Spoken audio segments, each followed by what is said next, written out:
What is up, guys? Aiden Smith here with the Paint Your Path podcast. We are doing a solo episode, so it's just me, no co-host, no guest. And I'm super excited to spend 45 minutes to an hour with you guys. In this podcast, we're going to be talking about 10 ways to elevate your painting business. So this is going to be a super informational one. I'm going to talk to you about things that I do in my life, I do in my painting business. I'm just going to give you some great tips that you can use and implement to your painting business starting today, okay? And some of them may resonate with you. Some of them you may already do, depending on where you're at in your painting business journey. But I'm sure you can get something from this list. And also, you would be surprised. I've coached a lot of painting businesses. You'd be surprised how many people don't stick to the things that I'm going to say in this podcast. So it's simple things, it's effective things, but it's things you might think that click better for you. And you're like, you know what? I am going to start doing that. I'm going to start doing that right now. And it's going to definitely help you out in the short term and the long term. All right. So definitely stay tuned for that. Before we get into that list and everything I'm going to unpack with that, I do want to shout out PaintCon. So that's going on November 22nd to 23rd in San Diego, California. It's going to be hosted by Lucas Jensen and his team over at Forward Media Marketing. And they are putting on a banger of an event. And we have the pleasure of actually sponsoring that event. So the Paint Pro Coaching is going to be sponsoring PaintCon. And if you want a ticket, go to paintcon.ca. We'd love to have you join. I'm also going to be a speaker. So you'd be hanging out with us, learning with, me, a whole bunch of other people in the industry that are going to add a lot of value to you guys, right? We don't want you guys to come and just, be all hyped up, meet these people, go home and not apply anything, right? We want you to take things that these huge painting business owners, these people and these vendors in the space that help out painting businesses, they're going to give you free game that you can take, become educated, become more well-versed in this industry that you can go home, apply to your team and your painting business, and it's going to make you so much better, so much more money going forward. So we're all excited about that. It's going to be a banger. Andy Elliott is the key speaker. So if you follow him, he's a beast when it comes to sales. He's obviously one of the number one people right now as far as sales in general and motivation and stuff like that. So yeah, it's going to be some fun, man. It's always fun and great energy when he's around. I'm acting like I met the guy, right? But I've seen the videos, obviously. Next week, in the short term, we have an amazing guest. He is a guy named Ben. He is in my Paint Pro coaching, and he has had a wild ride in his journey for his painting business. He started in 1999. We're going to get into his story once he gets on, but I just want to kind of preface it and get you guys a little hyped up because it hyped me up when he agreed to hop on. But he started with us a short time ago. He's had other coaches in the past, and he got some things and stuff, but I really think we hit it off, and it was the perfect fit for him and what I had going on and what he had going on. So basically, he was doing between like 700 and 800,000 within his business, and then after joining the coaching, going through the entire program, meeting with me, blah blah blah, implementing the things, he is now on pace to break 7 figures for the first time in his business. So he was consistently between 700 and 800 K a year for the last 5 to 6 years, and he's finally on pace to break $1 million. So we're super excited to have him. He's going to tell us all about his story and why he was able to break that barrier after joining the coaching. And obviously, I have to plug myself, right? Paint Pro Coaching. If you need a coach when it comes to your painting business, scaling, systems, operations, done for you, systems and processes, I can help you out. I'm the guy.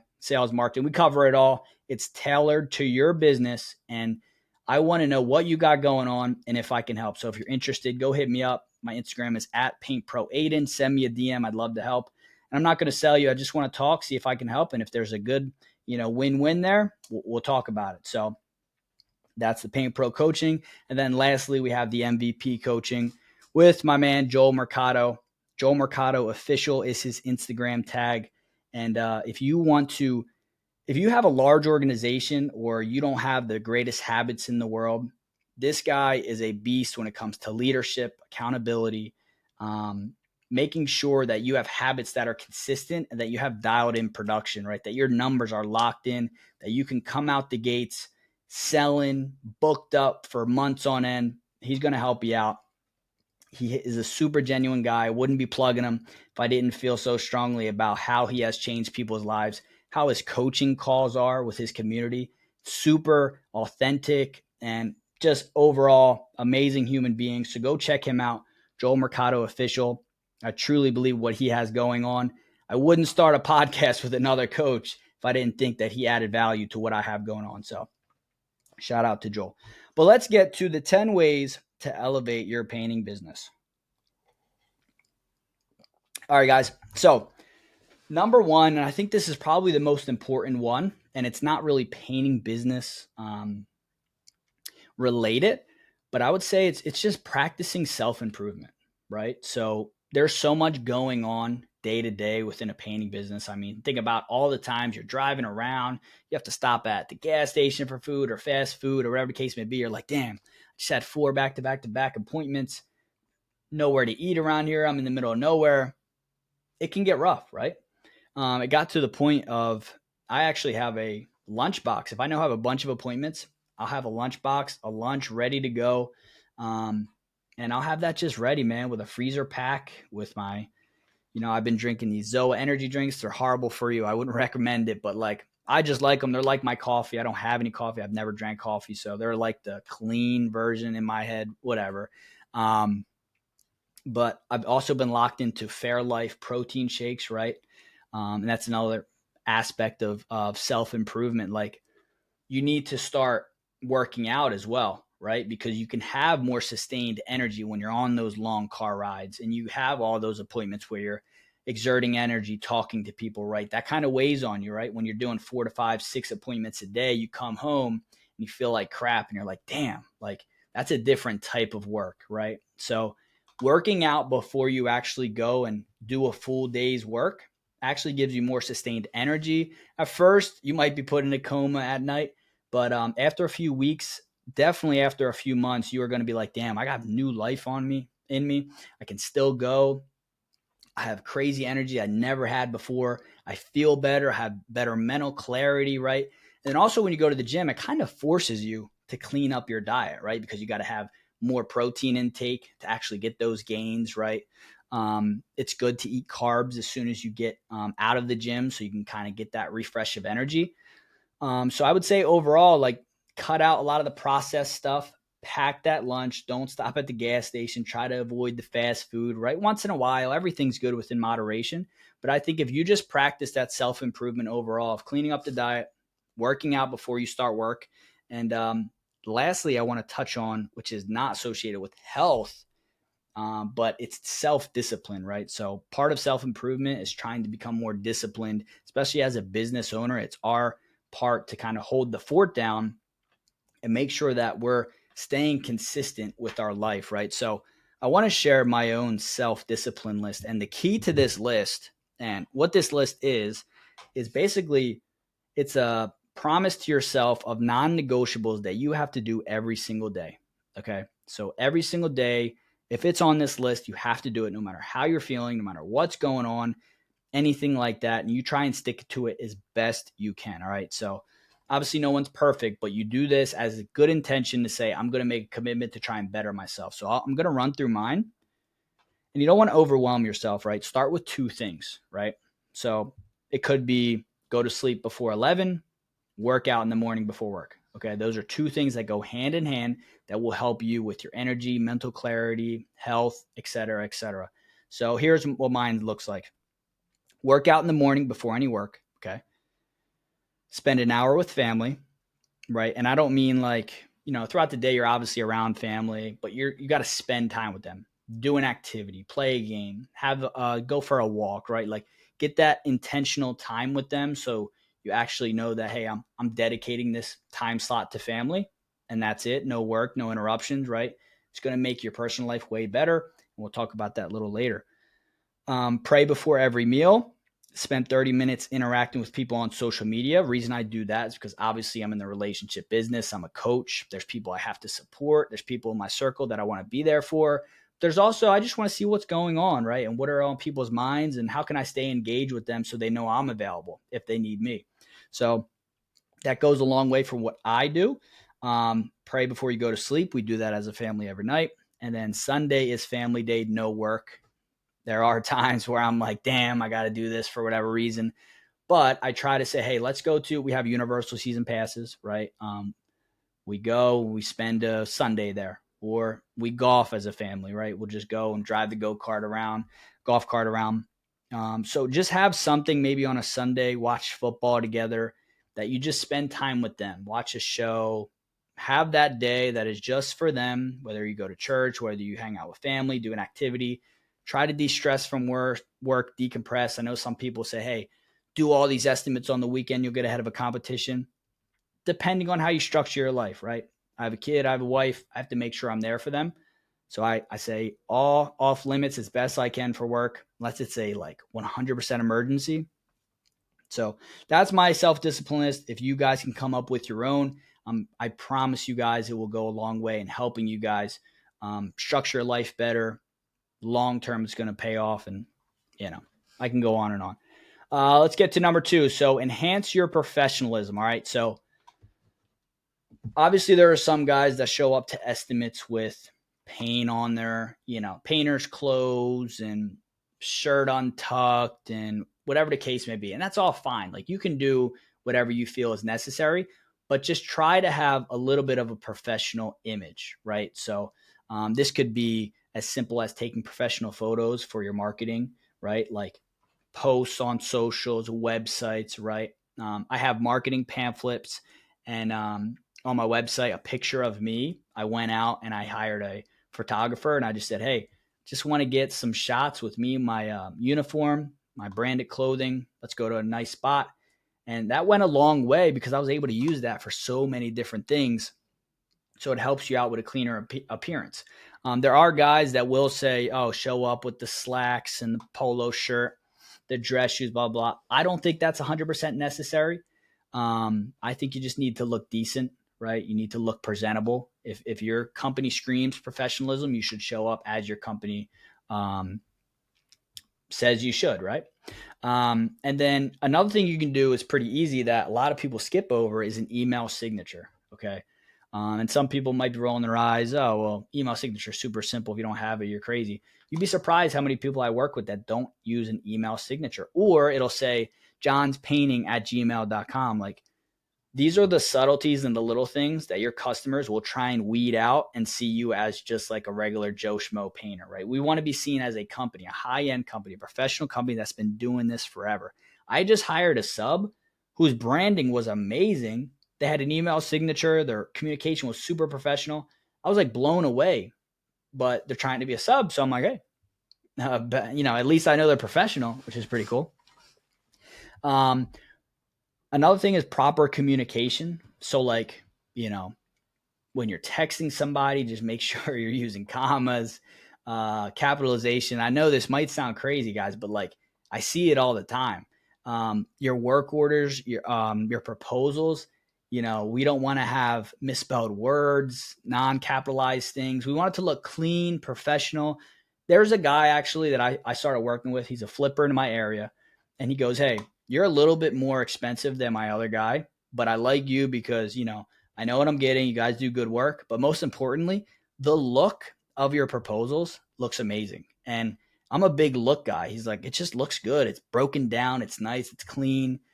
Dude, that goes a long way. And I texted, because I use DripJobs, I texted Tanner a voice message, and I'm like, yo, bro, this guy just said my proposals look amazing, and that's why he wants to go with me. So it was just a funny thing. And like, you'd be surprised, like I said, how many things that a customer can nitpick and see, because you got to look through it through their lens, right? What are they seeing when they look at your company, right? Do your social media posts, are they like low quality? It's just like, I don't know. I could go on and on, but you get the gist. You want to be professional as you can. Okay. Yeah. So that's bullet point 2.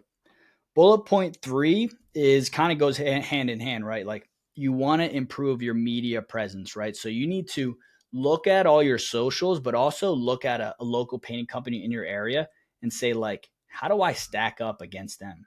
Do they look way more professional? Like, can they actually charge more than me because they look the part? That'll make you wonder, right? You know how many people They come to me, they have a website, and I look at it and I'm like, honestly, I wouldn't hire this company. They might do amazing work, but because the website looks like crap, I'm good. You know, I just don't even take the chance. And I talked on that professional photo shooting with my marketing stuff, right? That's something you can do, and right away that improves your media presence. Okay. And the quality of your content. Don't just upload a video because you got some video content of your guys painting. You want to make sure that it's ideally from an iPhone. I'm very biased against any other phones as far as the quality. Make sure it's, nice lighting, right? Really think about what you're recording and what it looks like when you're actually showing it to somebody. Just because you think it looks good doesn't mean it's 100% good. Compare it to somebody else's that's high end. And if you guys want any reference, you can go and look up ZK Painting on Instagram. Never met the guy, don't know him, no idea. But I just know his content is amazing. I mean, you can tell that he has a light every time he's doing his videos, which makes his videos look amazing. He has 120,000 followers. He does super high-end work, so it does kind of like, again, super high-quality videos, super high-quality media. I'm sure his website looks amazing, as well as super high-quality work. So you see how there's a trend there. So when he comes out, do you think his estimating process and his proposals are going to look professional as well? I don't know, guys. I would start to look at it as a trend and see it from the customer's lens. Okay. Number 4, okay, educate yourself on the industry. All right. One of the things that has helped me out in my career is that when I worked for CertaPro Painters as a commercial production manager, I basically went to school for knowing the products in Sherwin-Williams. They used Sherwin-Williams pretty much exclusively, and it was my job to understand the specifications, right? Because if you're doing a line striping job and you need to know what kind of epoxy to use, how to put it all together, blah, blah, blah. Even like high-end restoration projects, like we did a big bridge restoration, a government job, and I needed to do everything step by step. There was waterproofing, there was a fire retardant paint, like all these different types of things I had to learn about, understand how to apply, where to apply it, where not to apply it, how long to wait before the second coat, blah, blah, blah. So what happens is you learn something so high end that the regular residential stuff just becomes so cake and easy, Like I go back and forth with my sales rep and I say, hey, what's the best system for our area? Because I'm kind of new to Florida. We've had the business a little over 45 days, and I'm trying to still figure out like what's the most cost effective without hindering the quality as far as the products I'm using. But what does my paint do for me, right? So we kind of had this discussion like, do I really have to prime every single house and then add a top coat, right? Because where I'm from, the Northeast, 2 coats of duration on anything, you're good to go, right? Obviously, if you're spot priming, that's fine. But like generally speaking, if I'm doing an exterior and I use duration, like I'm money every single time. Out here, you have houses where you have to prime first. You have houses here where it's better to do like a high build locks on, right? So just educating yourself not only on your local environment and why the paint works in certain ways, but also just telling the customer and selling them on you have a superior product. All right. One of my buddies, his name is Alex. He owns a cabinet painting business. Basically, he tells every customer, hey, we add a hardener in the paint and we use a tinted primer. So God forbid it did chip or whatever, you can barely see it because the primer's tinted too. And when people hear that, they're like, oh, it's going to last longer, has a hardener in it, blah, blah, blah. Like he just goes down the whole product knowledge that gives them a lot more confidence, closure, and like, wow, we're paying a little bit more, but we're getting so much more for it. Whereas if you just said, yeah, we're just using the highest grade paint, it's like, okay, what does that mean? What does that paint do for me though? So when you educate yourself on the paint and just other ways that you can add value to the customer, it's going to go a long way. It's going to help you with your sales. Okay. Another thing you could do is join the PCA. Okay. Painters Contracting Association. Basically, you get a membership and you get access to a bunch of resources, modules, PDFs, industry standards, things that will allow you to level up your business, and you can use it and say you're a part of the PCA, basically giving you credibility, giving you better clout when you walk into the customer and explain to them, hey, look at my pamphlet. Here's our process. Here's what we do. We're also a member of the PCA. We follow their industry standards. You look like a cut above the rest, right? The painters in the area. So something you could think about to educate yourself in the industry and to be, get a little bit more credibility as well. Number 5, educate yourself on finances. All right. We're business owners. This has to happen. As a business owner, you have to get comfortable with the numbers, okay? Now, one of the things that you have to think about when you have a painting business is, what is my end game, right? You could sell a painting business. If you put in the right, I would say, systems, the right branding, and if you collect data, build relationships, have a CRM, and do all the things the right way for you to set yourself up to sell, you just actually made an amazing investment, right? That you can now flip and turn into your retirement, if that makes sense.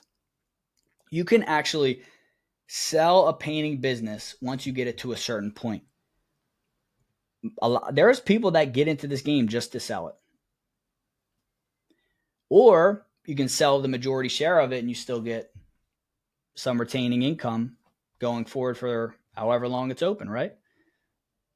Another thing you got to figure out is, what goals should you be setting, right? Financial goals, okay? So if I want to hit $1 million in a year, okay, how many, based on my closing ratio, estimated, right? So based on my set rate, right, on how many leads come in versus turn into appointments, how do I reverse engineer the numbers to say, okay, I need this many leads to turn into this many appointments, to turn into this many closed jobs, to turn into $1 million in sales, okay?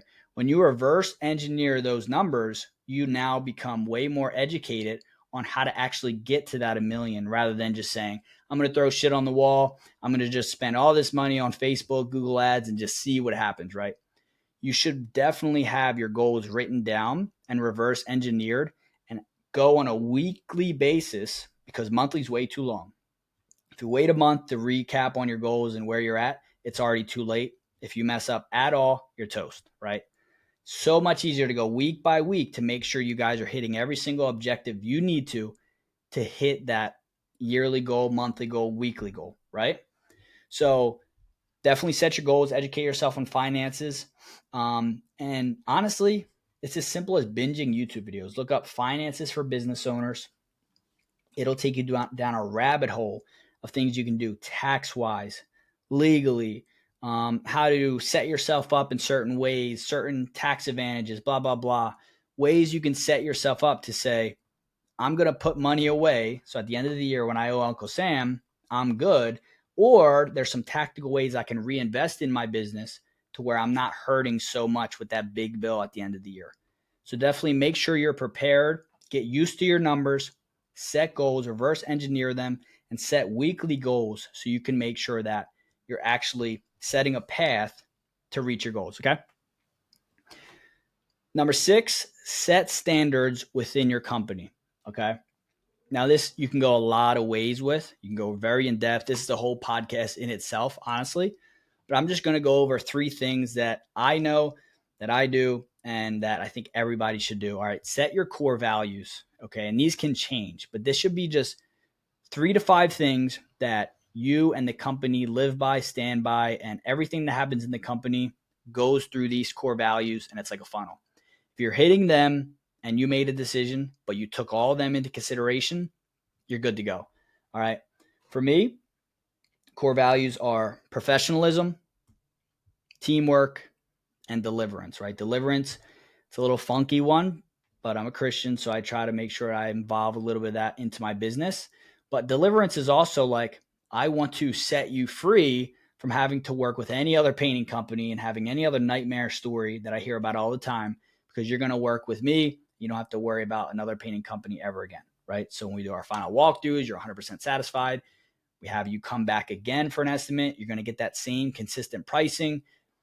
We hold true to making sure we follow through, that we're professional, provide teamwork, and we set you free from having to worry about another painting company, right? And then professionalism, obviously, I want to make sure that our guys show up with ready gear, with the uniforms. We speak to each other professionally, and it's a professional transaction. And teamwork, not only for our guys, but I want to make sure that there's teamwork on the client side. There's times where you need the customer to help you out to achieve a certain goal, to meet a deadline. Hey, if we want to get in these 2 rooms by this time, I need you to do X, Y, and Z, right?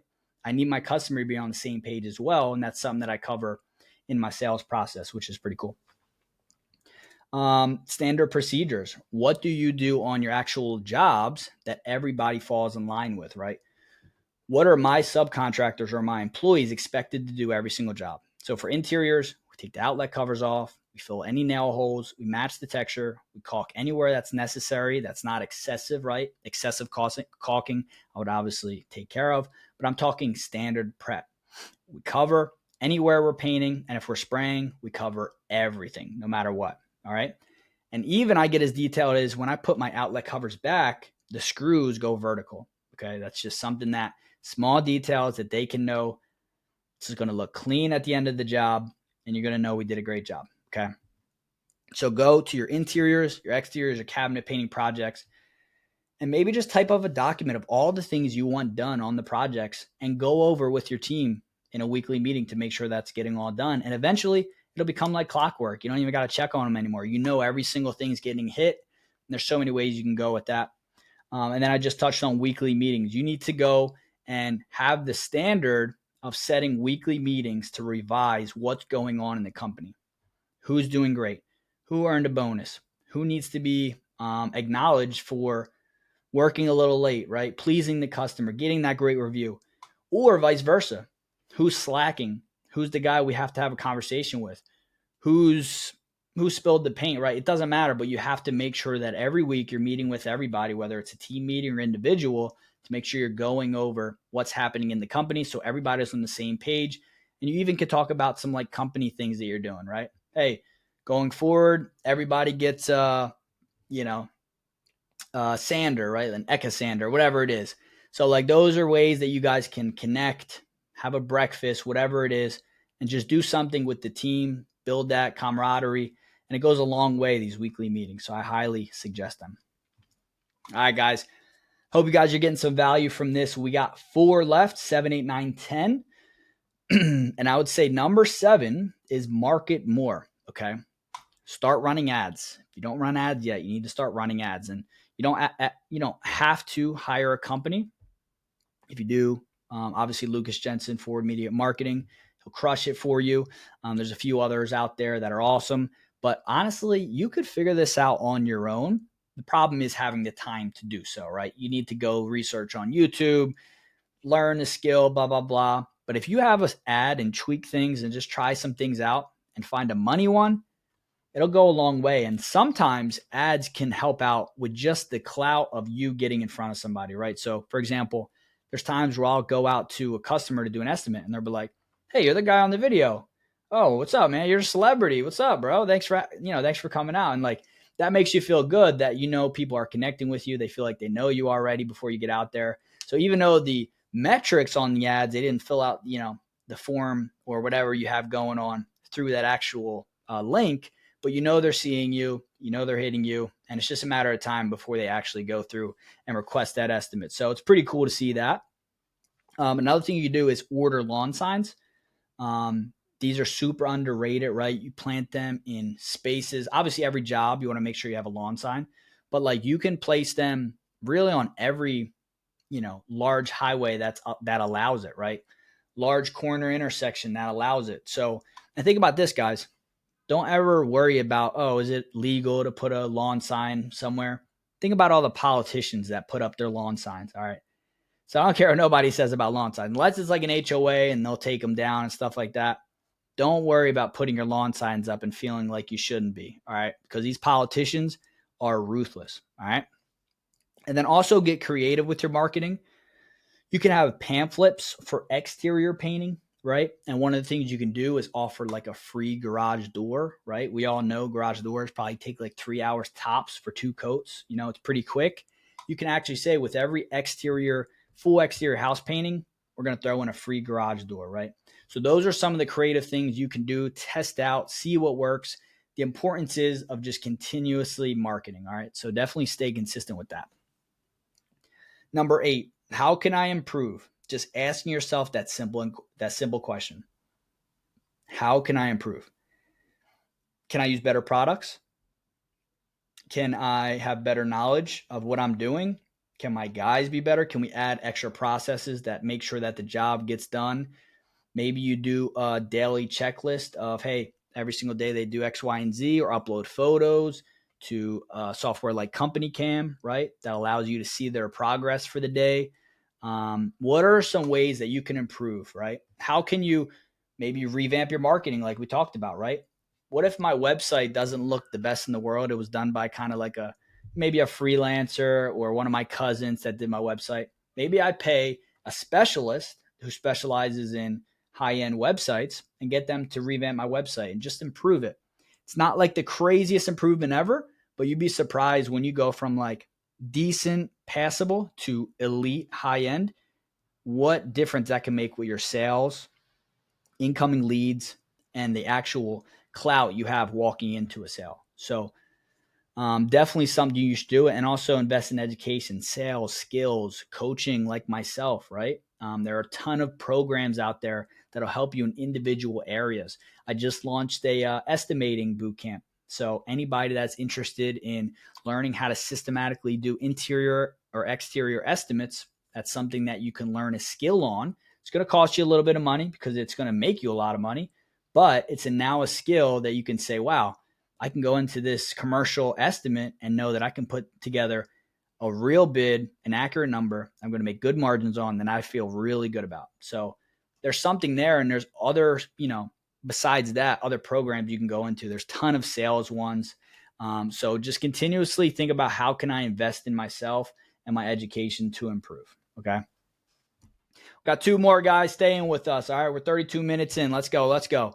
Number 9, improve your personal life. All right. Be present in your love life. Make time for your family, and make sure your workers have time as well. Right.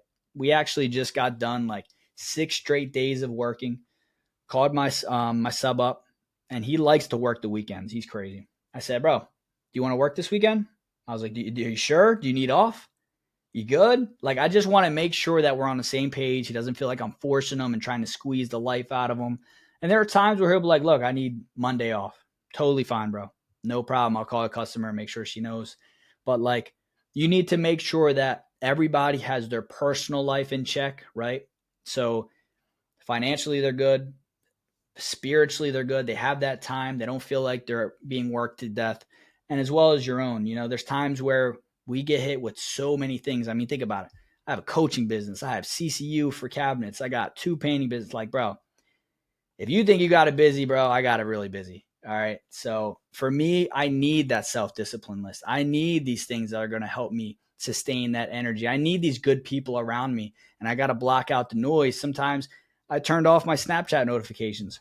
That's how I connect back with my buddies from where I lived, right in Philadelphia. My best friends are there. But I had to kind of dial in those notifications because it was just too much, right? Because I'm on social media, meeting with people. I'm just getting boop, boop, boop, boop all day. So I just turned it off. And it's no slight to, me ignoring them or anything like that. But it's like I need to do what I got to do. All right. I'll make time for them. I'll make sure we're good. But those are the things and sacrifices you have to make sure that the ship can continue to sail. All right. Final one, guys. And this is going to be a good one. All right. So you need to find an enemy. All right.